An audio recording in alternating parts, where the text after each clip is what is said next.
स्वागत है दोस्तों आपका कन्फ्यूज़न 9.2.11 में। दोस्तों लगता है चुनावी माहौल में नीतीश जी इसका फ़ायदा उठाना चाहते हैं और यही वजह है कि विभिन्न तरीके का जो वैकेंसी है उसे निकालने के लिए न्यूज़पेपर में बड़े पैमाने पर एडवर्टाइज़ करवाया जा रहा है। लेकिन फ़िलहाल अभी तक बिहार दरोगा छोड़ करके और बीपीएससी में व्याख्याता का पद छोड़ करके और भी कोई वैसी बड़ी वैकेंसी फ़िलहाल अभी नहीं निकाली जा रही है।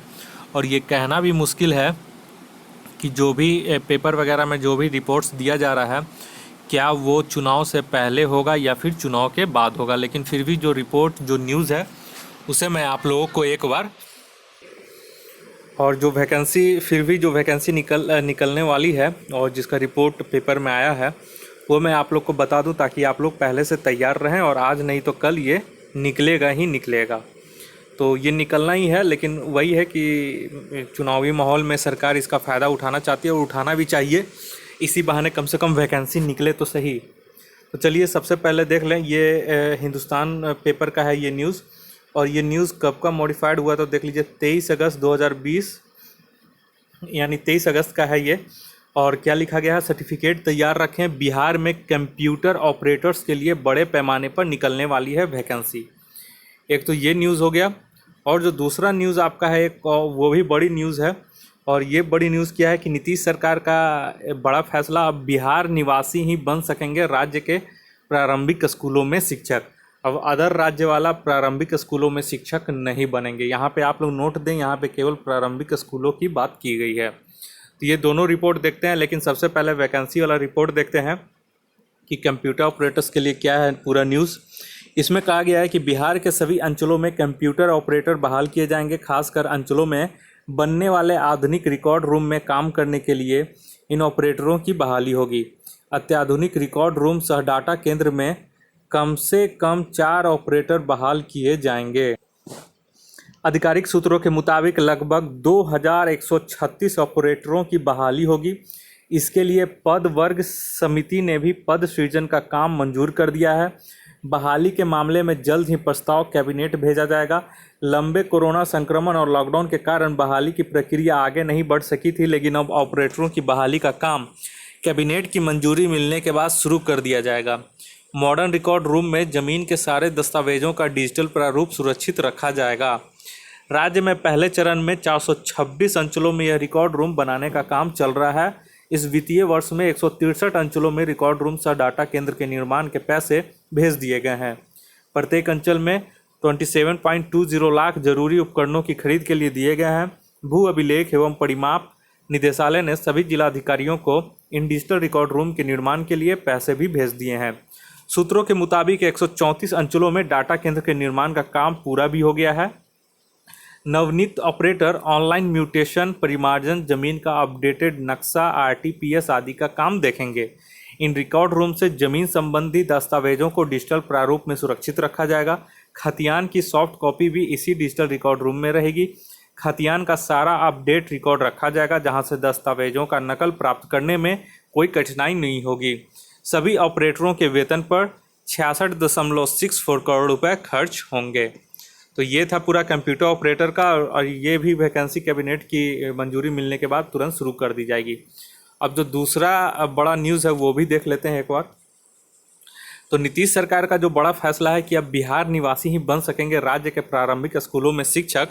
तो देख लीजिए यहाँ पे राज्य के करीब 72,000 सरकारी प्रारंभिक विद्यालयों में शिक्षक पद पर सिर्फ और सिर्फ बिहार के निवासी ही नियुक्त हो सकेंगे।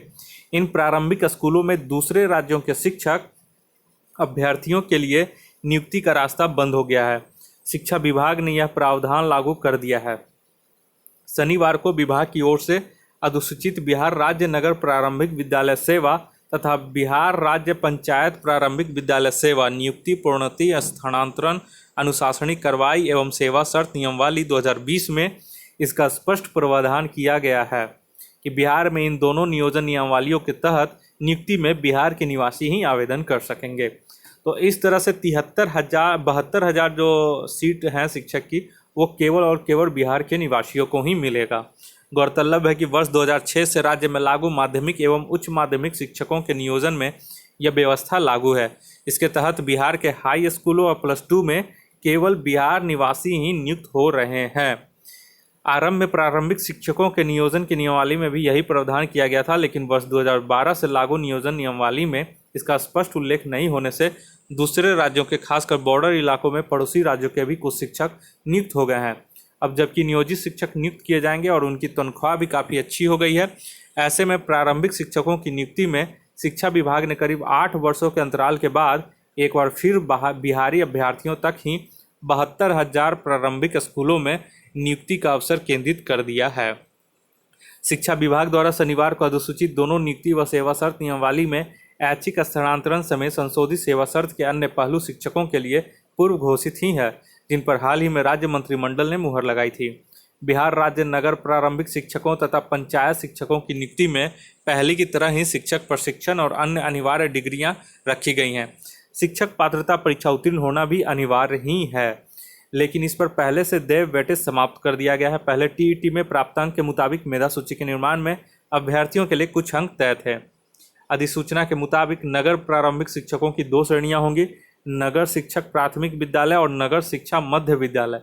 इसमें 3 संवर्ग होंगे। पहला मूल संवर्ग कक्षा 1 से 5, दूसरा स्नातक कोटि कक्षा 6 से 8, तीसरा मध्य विद्यालय के प्रधानाध्यापक स्नातक कोटि के 50% पद मूल संवर्ग के शिक्षकों की प्रोन्नति से भरे जाएंगे। 50% पदों को सीधी भर्ती से भरा जाएगा।